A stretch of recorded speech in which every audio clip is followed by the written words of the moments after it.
Hello everyone, I am back with another video. आज की इस वीडियो में जो हम हाइड्रोबोरेन्स पढ़ रहे थे या बोरोन के हाइड्राइड्स पढ़ रहे थे या फिर बोरेन्स पढ़ रहे थे, उसके आगे का पार्ट मैं आज आपको एक्सप्लेन करूंगी। 2 पार्ट ऑलरेडी वीडियो मैंने अपलोड कर दी है मैंने 2 पार्ट्स की वीडियो। पहले पार्ट में हमने स्ट्रक्चर, बॉन्डिंग और जनरल नेमिंग, जनरल फॉर्मूला ये सब जाना था और उसके बाद हवाले पार्ट में हमने इसकी सारी प्रिपरेशन मेथड्स देखी थी। ठीक है, स्ट्रक्चर और जब बॉन्डिंग हमने पढ़ी थी तो हमने बहुत इंपॉर्टेंट, मतलब ये एक टॉपिक होता है तो हमने एक इम्पॉर्टेंट बात पढ़ी कि हाइब्रिडाइजेशन जो होती है हमारी डाइबोरेन में, वो sp2 ना होकर sp3 होती है। तो ये सारा एक्सप्लेनेशन जो है वो सब पार्ट 1 में है और सारी जितनी भी आपकी प्रिपरेशन मेथड्स हैं कि किस तरीके से आप डिफरेंट टाइप के बोरेन्स को बना सकते हैं, वो आपके पार्ट 2 में है। ये पार्ट 3 वीडियो है। इसमें हम देखेंगे कि जो सारी केमिकल रिएक्शंस होती हैं आपके बोरेन्स की, वो कौन कौन सी होती हैं। मैंने सारी मेजर केमिकल रिएक्शंस इन्वॉल्व करी हैं, इसमें जो भी इम्पोर्टेंट है वो सब इन्वॉल्व करी हैं।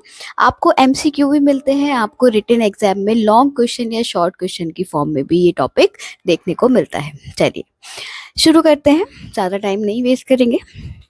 सबसे पहला जो आपका प्रॉपर्टी है या केमिकल रिएक्शन है। अच्छा, जो बोरोन हाइड्राइड्स होते हैं, प्रॉपर्टीज में ना असल हम 2 तरह की प्रॉपर्टीज पढ़ते हैं। अगर किसी कंपाउंड की हम बात करते हैं कि इसकी प्रॉपर्टीज क्या है, तो 2 तरह की प्रॉपर्टीज पढ़ते हैं।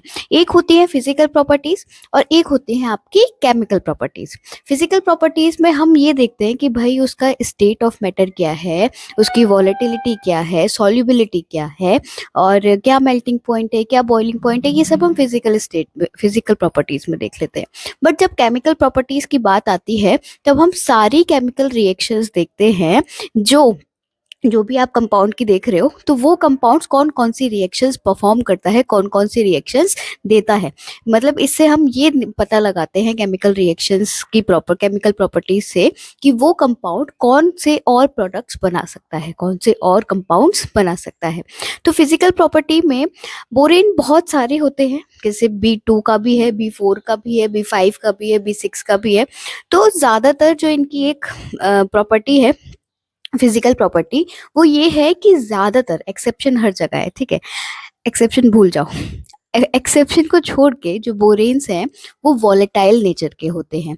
ठीक है, ज़्यादातर, एक्सेप्शन में नॉन वॉलेटाइल भी देखने को मिलेंगे बट ज़्यादातर आपको वॉलेटाइल नेचर आपको देखने को इनका मिलेगा। सही है, अब चलिए केमिकल प्रॉपर्टीज शुरू करते हैं। सबसे पहली जो रिएक्शन है जो आपकी बोरेन्स देते हैं, all boron hydrides are decomposed to boron and hydrogen on red heat।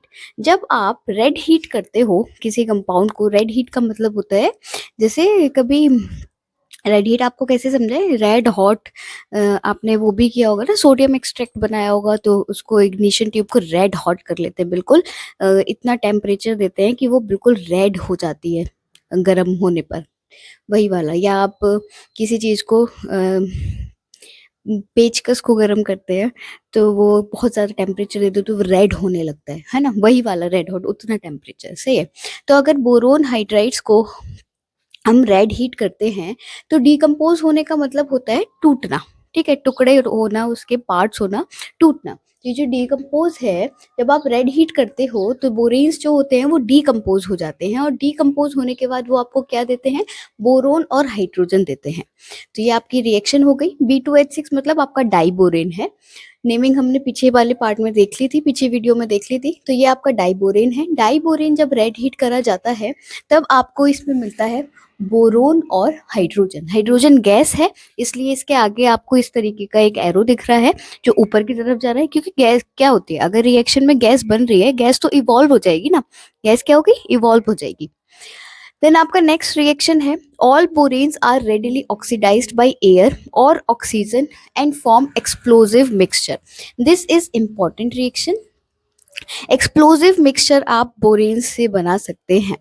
कहने का मतलब है, अगर मैं बोरेन्स का ऑक्सीडेशन कराऊं, क्या लिख रहा है, ऑक्सीडाइज्ड बाय एयर या फिर ऑक्सीजन। अब ऑक्सीजन से रिएक्शन कराते हैं, उस प्रोसेस को हम सिंपली क्या बोलते हैं, ऑक्सीडेशन बोलते हैं।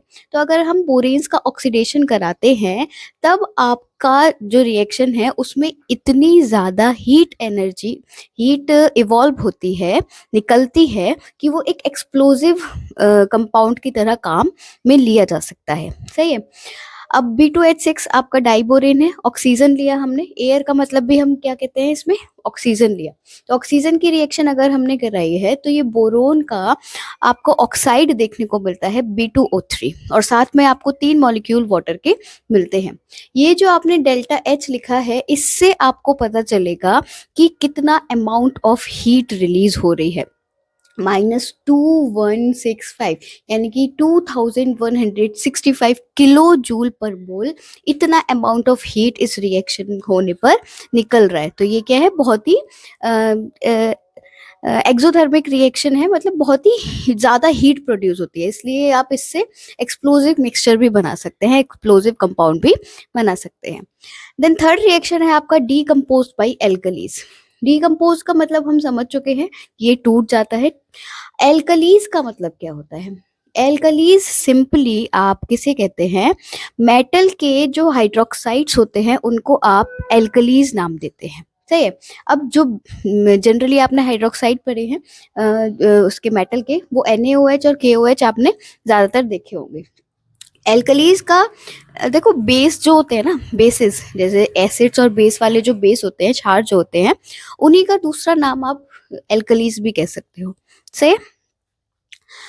अब आपको पता है NaOH यानी कि सोडियम हाइड्रोक्साइड, KOH यानी कि पोटेशियम हाइड्रोक्साइड। पहली रिएक्शन देखना, डाइबोरेन की रिएक्शन जब मैं NaOH के साथ कराती हूँ तो मुझे Na3BO3 मिलता है, यानी कि सोडियम बोरेट मुझे मिलता है। क्या नाम है इसका, सोडियम बोरेट, लिख सकते हो आप यहाँ पर, सोडियम बोरेट। और साथ में आपकी H2 गैस जो होती है वो रिलीज हो जाती है। अब क्या है, ये जो रिएक्शन हो रही है NaOH की डाइबोरेन के साथ, ये नॉर्मल टेम्परेचर पर हो रही है, रूम टेम्परेचर।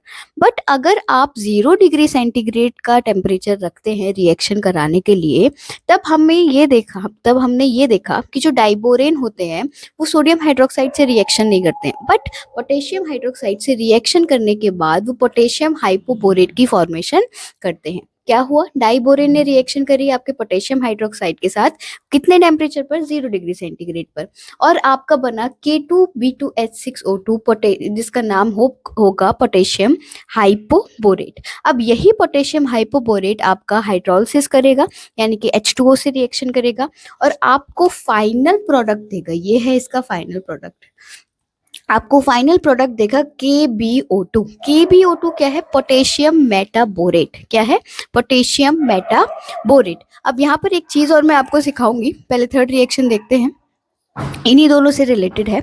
अब जैसे आपके B4H10 ने भी रिएक्शन करी KOH और H2O के साथ, और आपको फिर से यही प्रोडक्ट मिला, KBO2 मिला, साथ में H2O, आप H2 आपकी इवॉल्व हो गई।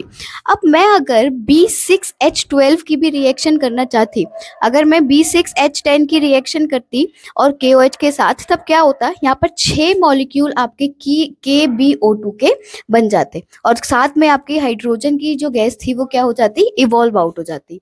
तो आप सिंपली देख सकते हो, जितने आपके पास बोरोन है, यहाँ पर 2 थे, यहाँ पर 4 थे, और मैं बता रही हूँ 6 की बारी।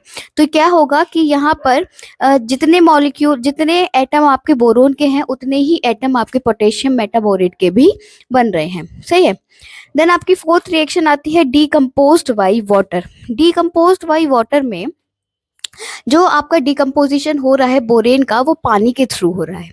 जब पानी से रिएक्शन करा रहे हो आप बोरेन की या डाई बोरेन की, मतलब बोरेन की किसी भी टाइप की, जब आप पानी से रिएक्शन करा रहे हो तब आपको बोरिक एसिड की फॉर्मेशन देखने को मिलती है। ये जो आपका H3BO3 है, ये क्या है, बोरिक एसिड है। सही है। सिमिलरली आप B4H10 की रिएक्शन अगर पानी से कराओगे तब भी आपको बोरिक एसिड देखने को मिलेगा। तेरी मेरी लाइन सीधी सीधी सीधी सीधी तेरी, कोई बात नहीं, ठीक है। अब आपने जब बोरिक एसिड बना लिया यहाँ पर, और साथ में आपका हाइड्रोजन गैस इवॉल्व आउट हो गया, उसके बाद हमारी नेक्स्ट रिएक्शन होती है रिएक्शन विद हेलोजेंस। हेलोजेंस मैंने आपको पहले भी वीडियो में बताया हुआ है कि जो हेलोजेंस होते हैं मेजरली 4 हैं, मतलब जो आपको रिएक्शंस में देखने को मिलेंगे, फ्लोरीन, क्लोरीन, ब्रोमीन और आयोडीन। जिसमें से क्लोरीन, ब्रोमीन, आयोडीन तो अच्छे से रिएक्शन करते हैं, बट आपका फ्लोरीन कम रिएक्शन आपको देखने को मिलेंगी। क्यों? क्योंकि फ्लोरीन जो होता है वो छोटा एटम होता है, हाईली इलेक्ट्रोनेगेटिव होता है और बहुत ही विग्रसली रिएक्शन करता है, बहुत ही ज्यादा विग्रसली रिएक्शन करता है। तो अब यहाँ पर अगर मैं रिएक्शन देखूं आपकी बोरेन की, X2 यहाँ पर रिप्रेजेंट कर रहा है कोई भी हेलोजन का मॉलिक्यूल। X की जगह आप Cl, Br, I, F कुछ भी ले सकते हो। तब आपका क्या होता है, पार्शियल हेलोजिनेटेड प्रोडक्ट बनते हैं।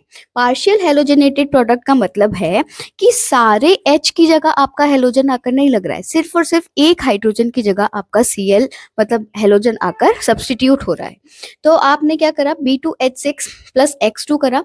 तो आपके पास 6 हाइड्रोजन थे, उनमें से 5 तो ऐसे ही रहे, बट एक हाइड्रोजन की जगह आपका क्लोरीन का या मतलब हेलोजन का मॉलिक्यूल एटम आ जाएगा। सही है। और बचा हुआ जो हाइड्रोजन होगा, वहां से जो B2H6 से एक निकला है, वो हेलोजन के साथ रिएक्शन करके HX बनाएगा। HX का मतलब हो गया आपका हेलोजन एसिड। सही है। तो अगर मैं X2 की जगह Cl2 लेती हूँ तो B2H6 की रिएक्शन Cl2 से कराने पर आपको B2H5Cl मिलता है और साथ में आपका HCl बनता है, यानी कि हाइड्रोजन क्लोराइड या hydrochloric acid. Partial halogenated product हम इसको इसलिए बोल रहे हैं क्योंकि पूरी तरीके से हाइड्रोजन की जगह हेलोजन नहीं आया, सिर्फ और सिर्फ कुछ हिस्से पर, मतलब हाइड्रोजन अगर मान लो टोटल आपके पास इतने थे तो उसमें से केवल इतने हिस्से पर आपके हेलोजन का सब्स्टिट्यूशन हुआ है। अगला जो रिएक्शन है इसका 6th रिएक्शन, वो है formation of adducts with NH3, Lewis bases. अब देखो इसका क्या मतलब है। NH3 आपको पता है अमोनिया, है ना, अमोनिया का फॉर्मूला होता है NH3। NH3 एक लुईस बेस होता है, ये हम कैसे जानते हैं। लुईस बेसिस क्या होते हैं, ऐसे केमिकल स्पीसीज होते हैं जिन पर इलेक्ट्रॉन देने की एबिलिटी होती है, इलेक्ट्रॉन डोनेट करने की एबिलिटी होती है।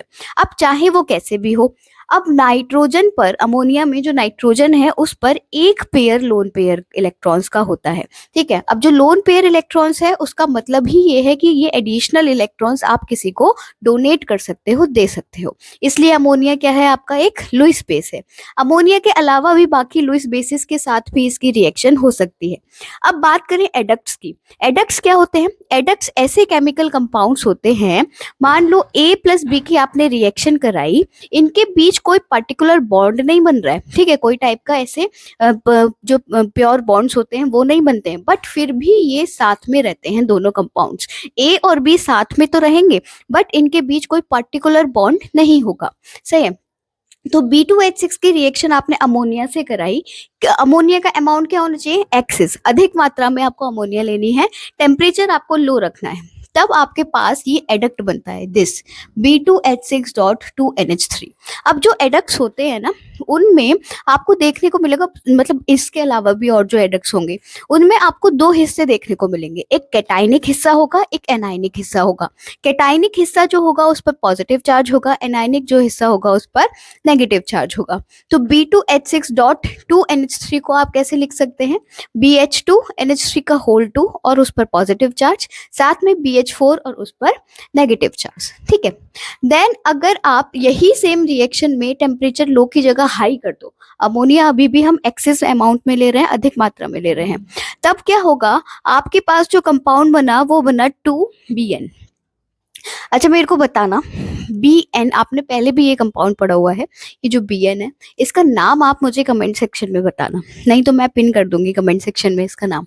सही है। और साथ में आपको हाइड्रोजन का जो मॉलिक्यूल है वो गैस के फॉर्म में इवॉल्व हो गई। अब ये आई एक बहुत इंपॉर्टेंट, मैंने इसलिए इस पे डबल स्टार मार्क किया हुआ है, इंपॉर्टेंट रिएक्शन है। क्यों? क्योंकि यहाँ से MCQ बहुत पूछा जाता है कॉम्पिटिटिव एग्जाम्स में। इनऑर्गेनिक बेंजीन का चाहे फॉर्मूला पूछ ले, चाहे सीधे रिएक्शन को पूरा कराने को पूछ ले, या फिर इनऑर्गेनिक बेंजीन का दूसरा नाम पूछ ले, तो ये आपको पता होना चाहिए। इसमें क्या है कि आपने मॉलिक्यूल्स में चेंज करा है, यहाँ पर भी हाई टेम्परेचर तो हम ले रहे हैं, बट एक्सिस अमोनिया का ऐसा कोई सीन नहीं है। साथ में आपने 6 मॉलिक्यूल फिक्स कर दिए, 6 मॉलिक्यूल अमोनिया के लिए हैं, 3 मॉलिक्यूल आपने B2H6 यानी कि डाइबोरेन के लिए हैं। जब इनकी रिएक्शन हमने हाई टेम्परेचर पर कराई है तब आपको कंपाउंड मिला है B3N3H6 और इसी का नाम है बोराजोल या फिर इनऑर्गेनिक बेंजीन। अब बोराजोल तो चलो इसका कॉमन नेम है, बट इनऑर्गेनिक बेंजीन हम इसको क्यों कह रहे हैं?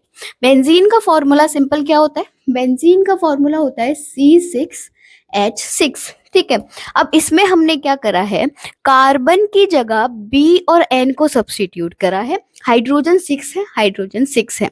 अब जो 6 कार्बन थे उनमें से 3 कार्बन की जगह 3 बोरोन आए हैं और 3 कार्बन की जगह 3 नाइट्रोजन आए हैं। तो आपका सेम फॉर्मूला बनता है B3N3H6, सिमिलर टू मतलब किसके एनालॉगस है? C6H6 के। इसको इनऑर्गेनिक बेंजीन इसलिए कहा जाता है क्योंकि जो असल में बेंजीन आपको दिख रहा है वो कैसा कंपाउंड है? ऑर्गेनिक कंपाउंड है। क्यों? क्योंकि ऑर्गेनिक कंपाउंड में कार्बन होता ही होता है। चलिए नेक्स्ट 7th रिएक्शन है आपकी रिएक्शन विद हेलोजेंस। इसको मैं मार्क करती हूँ, इसको क्यों? क्योंकि ये इंपॉर्टेंट है, ठीक है। नेक्स्ट रिएक्शन हेलोजन एसिड्स के साथ। अब हेलोजन एसिड्स क्या होते हैं?